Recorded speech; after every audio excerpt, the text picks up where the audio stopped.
James and Linda met at a wedding in 1996. He was 28, she was 26. For the first decade, they couldn't stop looking at each other. Friends teased them about it. They had that thing, that mutual fascinated attention that makes strangers uncomfortable, and poets reach for the word soulmate.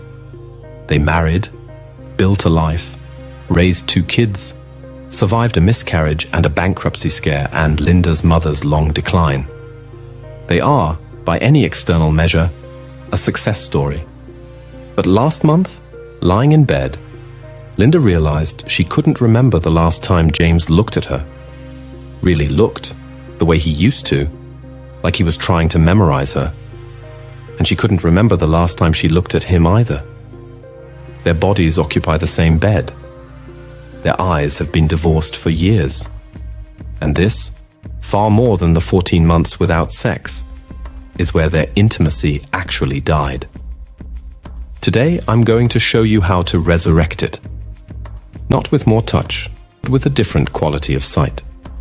The most common complaint in midlife marriage counseling is not infidelity, not money, not even communication. It's a vague, aching sense of disconnection that couples often misdiagnose as a sex problem. And the sex industry, the self-help industry, and even well-meaning therapists often collude in this misdiagnosis. They prescribe date nights, lingerie, scheduled sex, novelty, fantasy roleplay, all of which can help temporarily, but almost always fail long-term. Why? Because they're addressing the symptom, not the disease. The disease is not that you stopped touching. The disease is that you stopped looking. Think about it. When you first fell in love, you didn't need scheduled sex because your eyes were doing all the forward.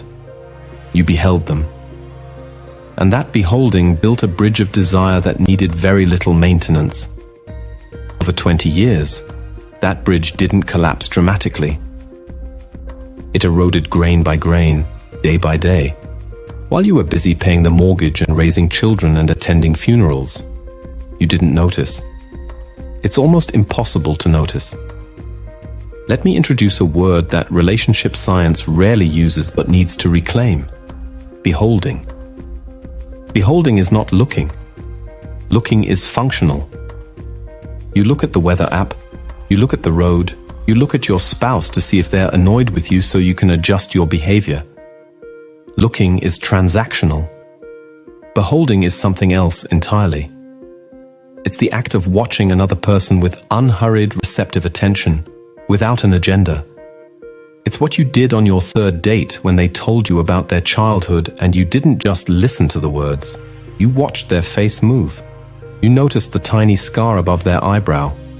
You catalogued the way their voice dropped when they mentioned their father. That was beholding. And it created intimacy without a single physical touch. The tragedy of long-term partnership is that beholding gets replaced by assumption. You assume you know them, so you stop updating the file. And when you stop beholding someone, they feel it. Maybe not consciously, but their body knows it's no longer being seen. And a person who isn't seen slowly stops wanting to be touched by the person who's ignoring them. The touch problem is downstream from the sight problem. Here's the reverse insight that flips the fix your dead bedroom industry on its head. You don't rebuild intimacy by scheduling more sex. You rebuild it by reintroducing the gaze. Intimacy is not fundamentally a genital phenomenon. It's a perceptual one. The most erotic thing that can happen in a long marriage is not a new position. It's the sudden, shocking realization that your partner is still a mystery. That there are parts of them you haven't seen. That they've changed in ways you haven't tracked. That they are not the fixed object you've been treating them as. This is why the stranger effect from our earlier video works. It's also why so many affairs in midlife are not about better sex, but about the experience of being newly beheld by someone who hasn't yet filed you away in a mental drawer labeled known. The affair partner offers a mirror that still reflects curiosity. the long-term spouse stopped reflecting anything but predictability. The fix is not to find a new mirror. The fix is to polish the one in your own bedroom. How? By reintroducing the deliberate, non-demanding gaze, the beholding that doesn't immediately lead to an expectation of sex, but simply communicates, "I see you. You are still fascinating to me. You are not furniture." Let me give you 3 practices that cost nothing and can be started tonight without a single awkward conversation about intimacy. 3 times this week, sit somewhere and just watch your partner for 5 minutes. Not while they're talking, not while you're both watching TV. Pick a moment when they are doing something mundane, cooking, reading, working in the garden. Watch them like a documentarian. Notice what their hands do. Notice the new lines on their face that weren't there 5 years ago. Notice the weight they carry in their shoulders. Say nothing. Just see. Then afterward, write down one new thing you noticed. You're retraining your eyes to stop scanning and start beholding.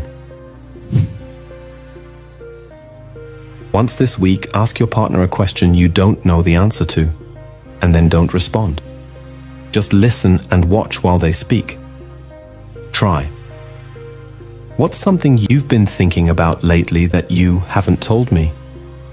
Or, what's a memory from the last year that you keep returning to? Your role is to receive, not to fix. Watch their face while they answer. The watching is the point. You're rebuilding the perceptual bridge. This one is just for you. Stand in front of a mirror alone and ask, do I see myself as knowable and fixed, or as a living, changing mystery? If you don't behold yourself, you cannot receive being beheld by another.